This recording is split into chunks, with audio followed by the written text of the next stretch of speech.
अस्सलाम वालेकुम my dear students. उम्मीद है आप सब ठीक ठाक होंगे, खैरियत से होंगे। आज हम बच्चों डिस्कस करने जा रहे हैं जी chapter number 4 of hospital pharmacy, that is safe use of medicine in hospital. आज बच्चों हम जो चैप्टर नंबर 4 है वो कंप्लीट करने की कोशिश करेंगे और देखेंगे कि इस चैप्टर में से किस तरह के MCQs plus subjective parts subjective question आपसे पूछा जाता है। तो आज हमने फाइंड करना है जी safe use of the medicine. तो सेफ़ यूज़ ऑफ मेडिसन में बच्चों आपके पास टोटल 7 पॉइंट्स आते हैं कि ये पॉइंट्स अगर आप गौर करेंगे तो डिस्कस करेंगे तो आपको आइडिया हो सकता है कि मेडिसन्स को किस तरह से सेफली इस्तेमाल किया जाता है। अगर हम इस चैप्टर में से सबसे इम्पोर्टेंट क्वेश्चन की बात करें जो हॉस्पिटल फार्मेसी के पेपर में बहुत दफ़ा पूछा जाता है, इवन के मतलब कि हर दफ़ा ही तकरीबन पूछा गया है, तो वो कौन सा क्वेश्चन है 5 नंबर का, वो है जी डैट इज़ मेडिकेशन एरर। ये बच्चों सबसे ज़्यादा पूछा जाने वाला सवाल है जो कि मल्टीपल टाइम्स तकरीबन ऐसे समझिए कि हर दफ़ा ही पेपर के अंदर ये पूछा जाता है। इसके आगे आप इम्पोर्टेंट भी ऐड कर लें, ठीक हो गया। ये काफ़ी इम्पोर्टेंट है। तो हम स्टार्ट करते हैं कि सेफ यूज़ ऑफ मेडिसिन का क्या मतलब होता है। इसका मतलब होता है कि एक एरर फ्री मेडिसिन इस्तेमाल की जाए, यानी कि एरर फ्री से मुराद है कि किसी तरह की भी गलती के चांस ना हो जब आप मेडिसिन को इस्तेमाल कर रहे हैं। Pharmacist play an important role in the preventing medication errors. अब इस मेडिकेशन एरर को या कम करने के लिए कौन अहम किरदार अदा करता है, वो बच्चों फार्मासिस्ट जो होता है वो बहुत ही इम्पोर्टेंट किरदार अदा करता है इस गलती को ठीक करने में। या आप बच्चों कह सकते हैं कि फार्मेसी टेक्नीशियन जो बहुत इंपॉर्टेंट रोल प्ले करता है इस गलती को ठीक करने अगर आपके पास नॉलेज मौजूद है। आज हम बच्चों देखेंगे कि हमारे पास कौन कौन से एरर्स जो हैं हो सकते हैं रिलेटिंग टू द मेडिसन्स। जो सबसे इम्पोर्टेंट एरर जो है बच्चों वो आपके पास आता है जी मेडिकेशन एरर। मेडिकेशन एरर से मुराद है कि जी आप दवा को इस्तेमाल करते हुए गलती करते हैं। अब वो कौन कौन सी गलतियां हो सकती हैं वो हम अलग से एक लॉन्ग क्वेश्चन की शक्ल में देखेंगे। इसके अलावा वो आपसे सेकंड एरर क्या हो सकता है कि जी अगर आपके पास फार्मासिस्ट या फार्मेसी टेक्नीशियन नहीं है जो कि आपको मेडिसिन के बारे में इंफॉर्मेशन प्रोवाइड करते हैं, उससे भी बच्चों क्या हो सकता है कि जी ड्रग सेफली यूज़ नहीं होती बाय द पेशेंट, या आप मेडिसिन के ऊपर रॉन्ग लेबल लगा दिया, उससे भी आपकी जो ड्रग है वो गलत इस्तेमाल होती है। ज़ाहिर है जो अगर आपने लेबल ही गलत लगाया तो आप उसको गलत तरीके से इस्तेमाल करेंगे। उसके बाद है जी lack of the drug storage area. अगर आपके पास बच्चों प्रॉपर एरिया नहीं है अपना दवाई को स्टोर करने के लिए तो उससे आपको मतलब कि ऐसी जगह पर स्टोर कर दे जहाँ पर टेम्परेचर का प्रॉब्लम्स हो या मेंटेन ना रह रहा हो या कोई ना कोई अल्ट्रावायलेट रेडिएशंस आ सकते हैं और मेडिसिन को ख़राब कर सकते हैं, तो स्टोरेज एरिया होना भी बहुत ज़रूरी है। साथ साथ ड्रग इंटरेक्शन क्या होता है बच्चों के, जब आपने देखा होगा कि जो किसी भी डॉक्टर के पास जाते हैं किसी भी बीमारी के इलाज के लिए तो वो आपको एक मेडिसिन नहीं लिख कर, तो वो आपको 2 3 4 मतलब कि काफ़ी सारी एक ही प्रिस्क्रिप्शन के ऊपर मेडिसिन लिख कर देता है। अब वो जो मेडिसिन आपको 2 3 एक ही पेज पे ऊपर लिख कर दे रहा है तो वो सेफ मेडिसिन लिख कर दे रहा है। बच्चों बहुत सारी मेडिसिन ऐसी होती हैं अगर आप 2 दवाइयों के एक साथ इस्तेमाल करेंगे तो एक दवाई जो है वो दूसरी के इफ़ेक्ट को भी ख़त्म कर सकती है, या एक दवाई जो दूसरी दवाई है उसके इफ़ेक्ट को कई गुना बढ़ा भी सकती है। This is called drug interaction. तो आपने जब पेशेंट को कॉम्बिनेशन में दवाइयाँ देनी होती है तो इस बात का बहुत ख्याल रखना होता है कि जो आप सॉल्ट पेशेंट को दे रहे हैं 2 या 3 वो आपस में एक दूसरे के साथ रिएक्ट तो नहीं करते, क्योंकि उनके दरमियान अगर कोई केमिकल रिएक्शंस होगा तो इस तरह वो प्रॉब्लम क्रिएट करेंगे। तो ये चीज़ें जितनी भी है ये इसके बारे में वो आपको फार्माकोलॉजी से पता चलती हैं। जो लास्ट है जी वो ड्रग फूड इंटरेक्शन स्टोरेज है। जब बच्चों पेशेंट को किसी खास बीमारी के लिए मेडिसिन पर प्रोवाइड करते हैं या लिख कर देते हैं तो उसको साथ साथ ये भी बताते हैं कि इसको दवाई को खाते हुए कि आपको किस फूड के साथ खाना है, इसको आपने पानी के साथ खाना है या इस मतलब कि फ़लाँ चीज़ों का इस्तेमाल नहीं करना खाने में। उसे कहते हैं जी ड्रग फूड इंटरेक्शन, क्योंकि बहुत सारे फूड ऐसी होती हैं, बहुत से फूड आइटम्स ऐसे होते हैं बच्चों जो कि आप ड्रग के साथ रिएक्ट कर जाते हैं और ड्रग के इफेक्ट को ख़त्म भी कर सकते हैं या उसके इफेक्ट को कई गुना बढ़ा भी सकते हैं और टॉक्सिसिटी इससे बढ़ सकती है आपकी बॉडी के अंदर। तो इसलिए आपने ड्रग फूड इंटरेक्शन का ख्याल भी रखना होता है। और आखिर में आता है स्टोरेज, कि आप ड्रग को आपने ना सिर्फ फार्मेसी में कैसे स्टोर करना है या फिर घर पर लिख कर आते हैं तो उसके बाद मतलब कि मेडिसन को कैसे स्टोर करना है, तो और मेडिसन को कितने टाइम के लिए यूज़ कर सकते हैं। तो बच्चों पहला क्वेश्चन आप के पास ये ख़त्म होता है कि मतलब कि एक बेसिक्स है कि अगर आप उससे पूछा जा सकता है कि जी write note on the safe use of medicine in hospital, तो आप ये 7 जो पॉइंट्स हैं ये लिख कर भी आ जाते हैं 5 नंबर के सवाल के, तो इसमें से आपसे कम 4 नंबर इजीली मिल सकते हैं। ठीक हो गया। तो अब हम आते हैं बच्चों सेकंड क्वेश्चन की तरफ। तो यही जो तकरीबन यही 7 पॉइंट है ना, इन्हीं को एक्सप्लेन किया गया। ठीक हो गया ना। इन्हीं बातों को उन्होंने ना मतलब कि एक एक पॉइंट को मुकम्मल खोल कर बयान किया है। तो अब जो पहला पॉइंट है उससे एक और क्वेश्चन हमने डेवलप किया, वो है जी write a note on medication error. बाकी जितने भी पॉइंट्स हैं वो उनको हम क्वेश्चन नंबर 3 बना लेंगे। तो अब हम क्वेश्चन नंबर 2 को देखते हैं कि जो मेडिकेशन एरर्स क्या क्या होते हैं, यानी कि जब आप दवाई को इस्तेमाल करते हैं तो उस दवाई को इस्तेमाल करते हुए किस तरह के जो मतलब कि गलतियाँ हमसे नॉर्मली हो जाती है और हमें उसके बारे में पता भी नहीं होता। तो if we divide the from the physician order then there are chances of medication error. Physician बच्चों कौन है? डॉक्टर है जिसने आपको मेडिसिन प्रिस्क्राइब कर दी है। उसने ऊपर लिखा होता है कि ये आपने दवाई आईवी लगानी है या आईएम लगानी है, कितनी डोज लेनी है, कितने मतलब के दिन में कितनी दफ़ा लेनी है या कितने दिनों के लिए इस्तेमाल करने, किस खाने के लिए साथ इस्तेमाल करने, ये तमाम की तमाम डायरेक्शन डॉक्टर आपको बताते हैं। बट फिर भी चांसेस ये होते हैं कि पेशेंट इस दवाई को इस्तेमाल करते हुए कहीं ना कहीं कोई ना कोई गलती कर ही जाते हैं। अब वो कौन कौन सी गलतियाँ होती हैं वो हम देखते हैं जी।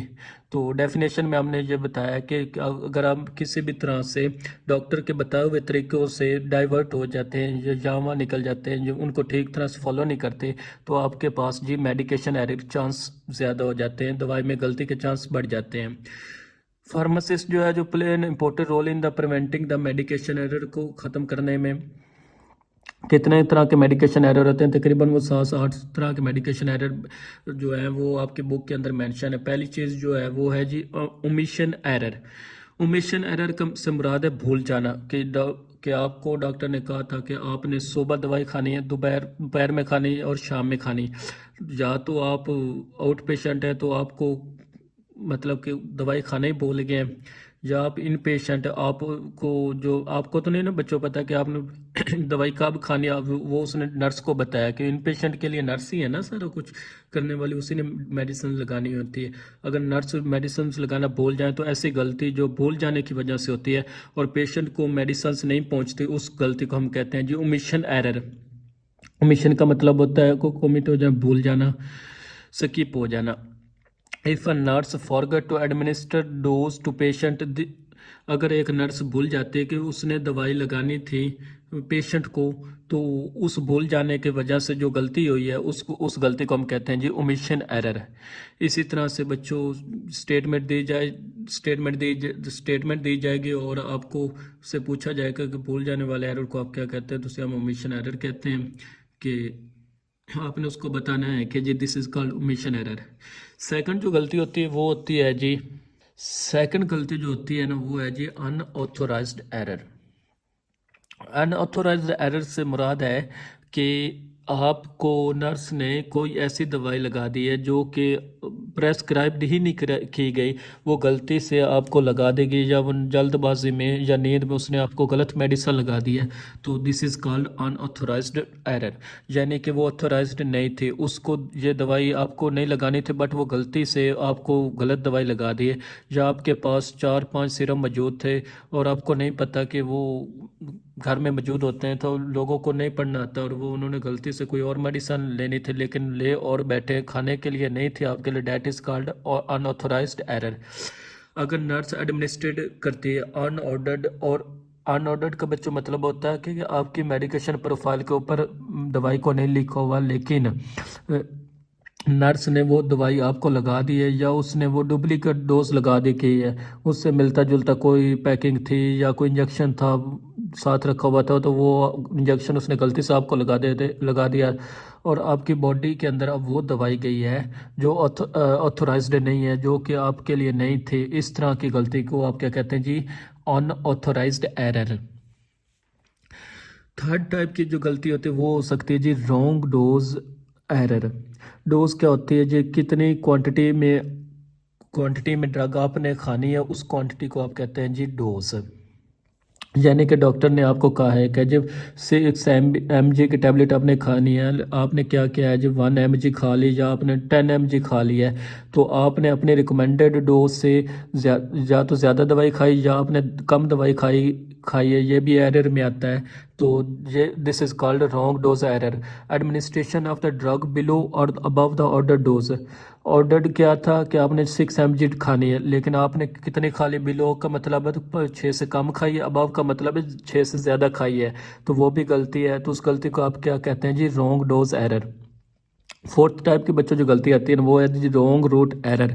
रूट का मतलब होता है कि किस रास्ते से दवाई आपने इस्तेमाल करनी है, यानी कि आपने जो दवाई को ओरल खाना है, मुंह के ज़रिए बॉडी के अंदर लेकर जाना है, या आपने उस दवाई को सबलिंगुअल खाना है। सबलिंगुअल से मुराद होता है आप ज़ुबान के नीचे रखना है, अंदर नहीं निकलना, या आपने उसे इंट्रावेनस लगाना था, वेन के अंदर लगाना था, आपने उसको मसल्स के अंदर लगा दिया। आपको कहा था कि पेट के अंदर लगाना, आपने स्किन के अंदर लगा दिया। तो इस तरह के मुख्तलिफ जो गलतियाँ हो जाती हैं, तो उस गलती के लिए आप क्या लिखते हैं जी? पेशेंट ने क्या गलती की है? जो रॉन्ग रूट एरर इस्तेमाल किया है। तो administration of the drug IV, क्या आपने ड्रग आईवी लगानी है? एडमिनिस्ट्रेशन मतलब की बजाय कि इंस्टेड का मतलब है कि के बजाय के क्या आपने मसल्स में लगाने थे लेकिन आपने वेन के अंदर लगा दिए, तो ये भी एक गलती है। पेशेंट की बॉडी के लिए बहुत नुकसान हो सकता है। इस गलती को आप क्या कहते हैं जी? Wrong route error. देन आपके पास आता है जी रॉन्ग साइट एरर।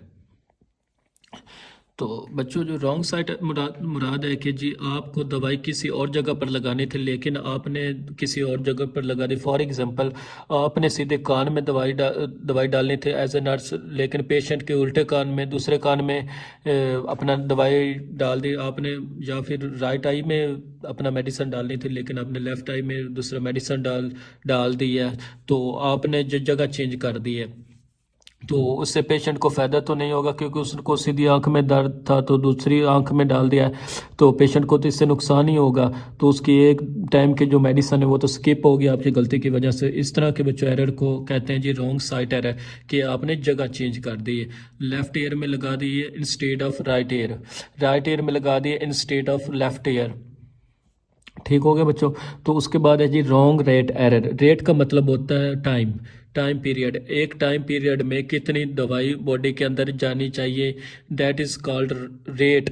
रेट का जहाँ पर भी आता है उसको उसमें टाइम मेंशन होता है उसमें। फॉर एग्जांपल जब आप किसी को ड्रिप लगाते हैं जिसको आप इन्फ्यूजन भी कहते हैं, तो आपने बच्चों देखा होगा कि जब आप ड्रिप लगाते हैं तो उसका उसके एक स्पेसिफिक अपना स्पीड होती है कि 1 मिनट के अंदर इस ड्रिप में से कितने ड्रॉप्स निकलने चाहिए। या फिर आप किसी को ब्लड वगैरह लग रहा होता है किसी को, तो उसकी एक प्रॉपर स्पीड होती है कि एक मिनट के अंदर 10 से 12 ड्रॉप गिरने चाहिए। तो यहाँ पर लफ्ज़ मिनट इंपॉर्टेंट है कि हम एक मिनट के अंदर कितनी दवाई या कितने ड्रॉप्स बॉडी के अंदर जाने चाहिए। आप गलती क्या हो सकती है कि जी आप ड्रिप की जो स्पीड है उसकी वो चेंज कर दें, उस ड्रिप को तेज़ कर दें। आप 1 मिनट के अंदर 25 से 40 ड्रॉप्स जो हैं वो बॉडी के अंदर डाल रहे हैं, या आप 1 मिनट में स्पीड कम कर दें, 1 मिनट के अंदर 4 या 5 ड्रॉप बॉडी के अंदर डाल रहे हैं, तो आपको रॉन्ग जो अपना मेडिसन है वो एक गलत रेट से अपना बॉडी के अंदर जो मेडिसन है वो दे रहे हैं।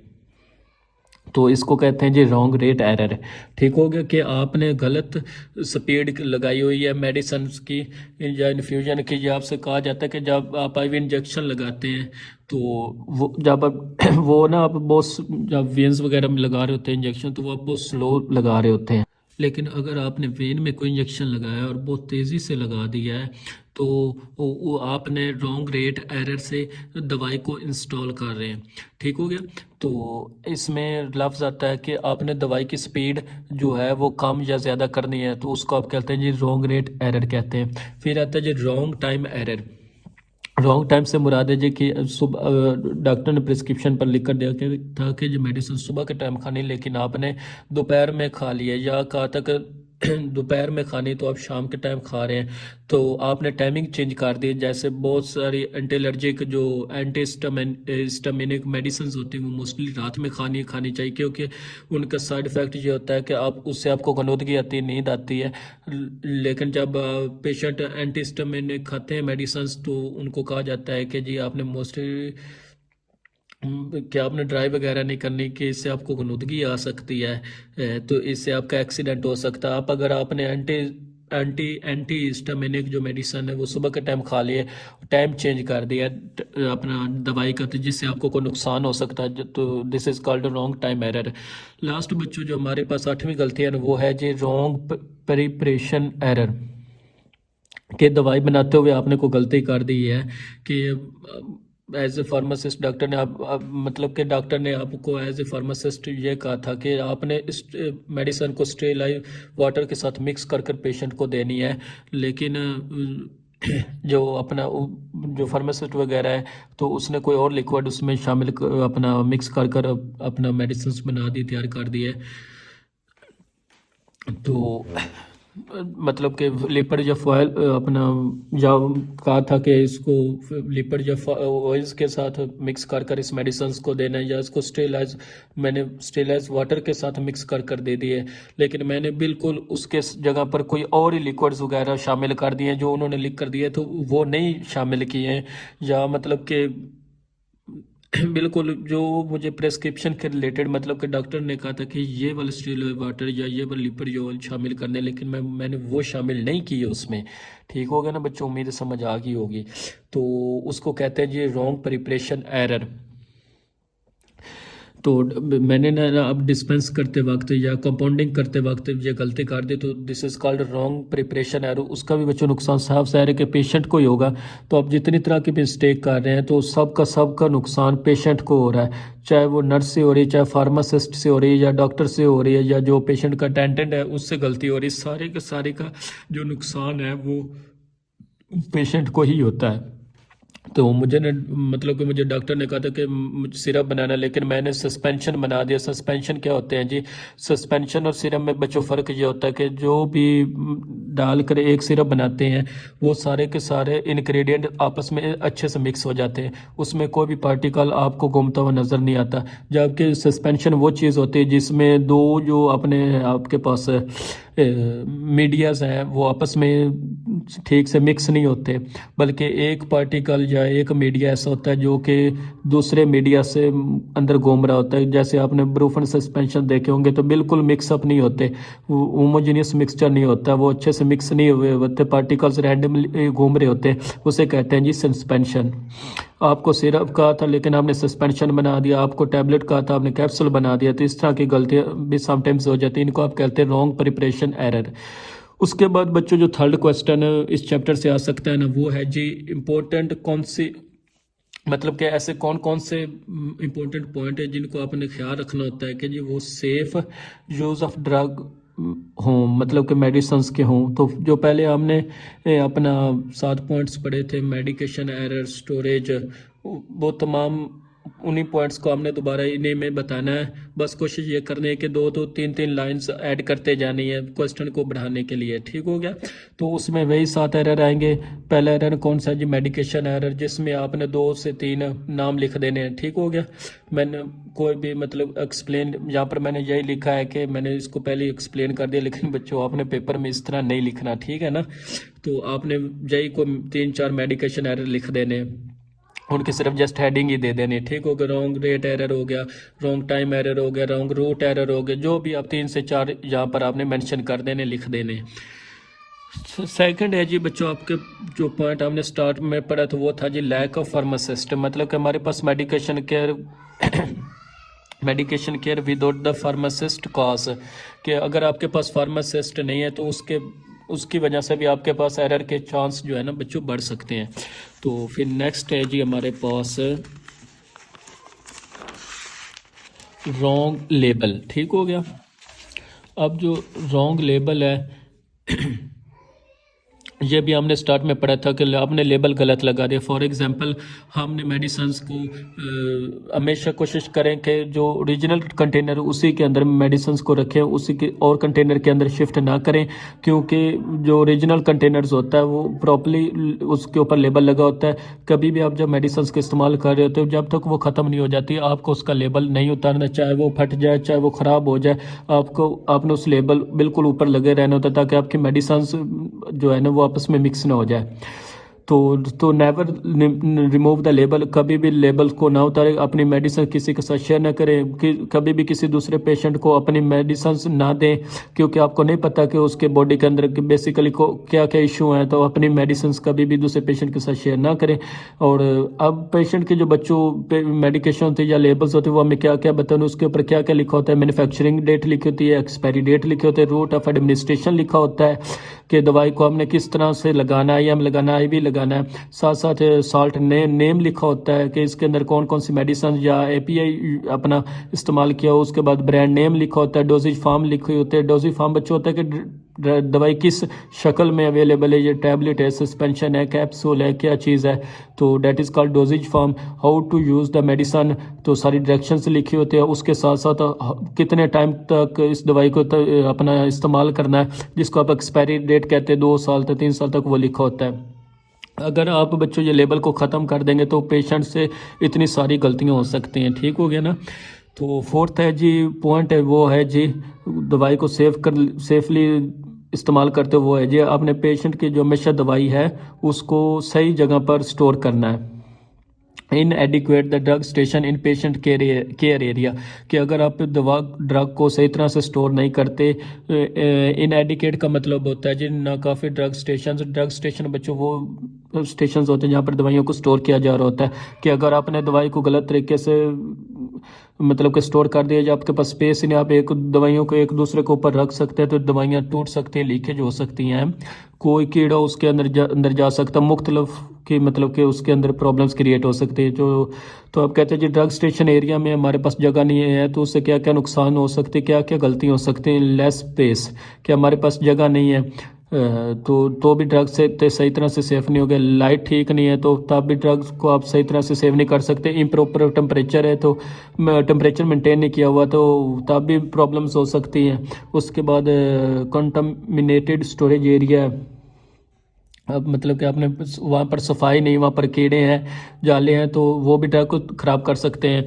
उसके बाद इम्प्रॉपर हैंडलिंग, ड्रग को उठाने के लिए, ड्रग को स्टोर करने के लिए आपके पास ठीक तरह से मैन पावर नहीं है, आप उसको सही तरह से उठाकर स्टोर नहीं करते, उससे भी क्या हो सकता है जी ड्रग को नुकसान हो सकता है। तो इन तमाम केसेस में आपके पास मेडिकेशन एरर के चांसेस बढ़ सकते हैं।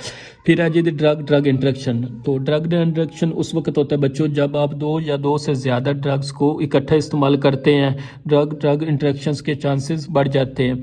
तो इसलिए हम किसी भी ड्रग को इस्तेमाल करने से पहले पेशेंट को उसके बारे में सारी की सारी डॉक्टर को उसके बारे में कंप्लीट मतलब मुकम्मल नॉलेज होना चाहिए कि वो दवाइयाँ कि जो मैं मेडिसिन पेशेंट को दे रहा हूँ क्या ये आपस में एक दूसरे के साथ इंटरेक्ट तो नहीं कर जाएंगी, या ये दोनों दवाइयाँ पेशेंट की बॉडी के अंदर जाकर कोई नुकसान तो नहीं पैदा कर सकती। तो इन चीज़ों को भी आपने नज़र रखनी होती है। अगर आप सेफली पेशेंट अपना सेफली मेडिसिन यूज़ करवाना चाहते हैं तो इसको इस तरह ड्रग इंट्रैक्शन के चांसेस कम हो जाते हैं। ठीक हो गया। तो लास्ट जो हमारे पास इंट्रैक्शन आता है date is called drug food interaction. जैसे कि हमने पहले भी डिस्कस किया कि बहुत सारी दवाइयाँ ऐसी होती हैं जिनको आपने खाना खाते हुए बहुत सी मतलब कि बहुत सारी चीज़ों का इस्तेमाल नहीं करना होता। कुछ दवाइयाँ ऐसी होती हैं जिनको आपने बच्चों खाली पेट इस्तेमाल करना होता है, कुछ ऐसी होते हैं जिनको आपने दूध के साथ लेना होता है, कुछ ऐसी होते हैं जिनको पानी के साथ लेना होता है। तो क्योंकि अगर आप किसी और की चीज़ के साथ लेंगे तो उसके साथ वो इंटरेक्ट कर सकते हैं और आपको नुकसान हो सकता है। This is called drug food interaction. इसके बारे में आपको कंप्लीट नॉलेज होना चाहिए कि जब आप किसी पेशेंट को मेडिसिन प्रेस्क्राइब कर रहे हैं, अगर आप इसका ख्याल नहीं रखेंगे तो बॉडी जो पे अपना पेशेंट की बॉडी उसके अंदर मेडिकेशन एरर के चांस बढ़ जाते हैं। So some drugs are reactive with the food items, for example captopril all, ये एक ऐसी बच्चों दवाई होती है जो ब्लड प्रेशर को ठीक करने के लिए इस्तेमाल की जाती है। इसको हमेशा खाली पेट लेना चाहिए। अगर आपके मैदे के अंदर कोई और चीज़ मौजूद है, आपने खाना खाया हुआ है, तो ये आपके फूड के साथ इंटरेक्ट कर सकती है और मतलब कि अब्जॉर्प्शन जो है इस मेडिसिन की तो वो कम हो जाती है। दिस इज़ कॉल्ड फूड अपना called drug food interaction. Last आपके पास बच्चों आता है जी स्टोरेज। ये वही चीज़ है जो बच्चों पहले भी मेंशन की हुई है कि आपने दवाई को मतलब कि ड्रग स्टेशन में अच्छे से स्टोर करना, बल्कि जब आप उसको घर लेकर आते हैं तब भी आपने उसको एक प्रॉपर स्टोरेज उसका ख्याल रखना है। उसको अच्छे से बंद रखेंगे उसको, ताकि नमी जो है वो इन्वायरमेंट अपना आपके इन्वायरमेंट से नमी ना ऑब्जॉर्व कर लेंगे। ये प्रॉपर स्टोरेज होनी चाहिए।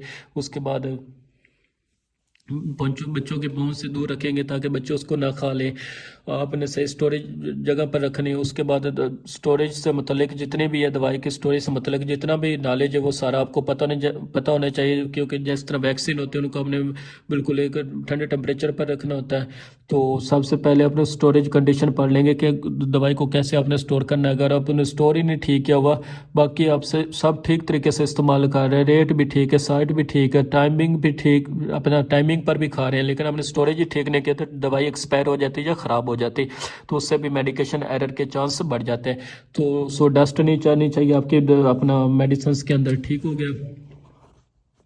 तो आपने एक प्रॉपर स्टोर करना है। इन तमाम चीज़ों को आप मद्देनज़र रखेंगे तो ही आपके मेडिकेशन एरर के चांस कम हो जाते हैं। तो ठीक हो गया बच्चों, यहाँ पर हमारा जो चैप्टर नंबर 4 है वो हो गया कंप्लीट। अगर किसी पॉइंट की समझ ना आई हो तो कमेंट सेक्शन में लाजमी पूछ लीजिएगा। तो अगर वीडियो अच्छी लगी हो तो अपने दोस्तों, फ्रेंड्स, क्लास फेलो से लाजमी शेयर कीजिएगा। और इंशाल्लाह नेक्स्ट टाइम पढ़ेंगे, तब तक के लिए इजाज़त दीजिए। अल्लाह हाफिज़।